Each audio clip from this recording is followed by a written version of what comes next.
Pencil আমরা কেনা use করেছি ছোটবেলায়, প্রথম হাতে খড়ি, চক আর তারপরেই ধরিয়ে দেওয়া হয় পেন্সিল। কারণ যে ভুলকেও শুধরে দেওয়ার ক্ষমতা হারায় না, তার সঙ্গী ইরেজারের দৌলতে। এটা সেই আগের পেন্সিল যা রূপান্তর হয়েছে ঠিক এমন পেন্সিলে।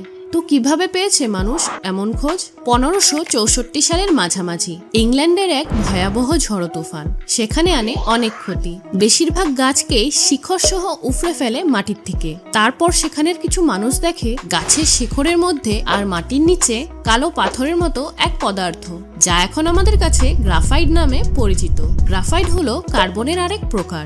সেখানের মানুষ এই গ্রাফাইট নিয়ে ব্যবহার করতে শুরু করে ভেড়ার শরীরে মার্কিং এর কাজে। কিন্তু সেটি ইউজ করার সময় হাতে নিয়ে কাজ করলে হাত, শরীর দুই নোংরা হয়। তাই তারা গ্রাফাইট জাতীয় এই পাথরের উপর কাপড় পেঁচিয়ে নিয়ে ব্যবহার শুরু করে।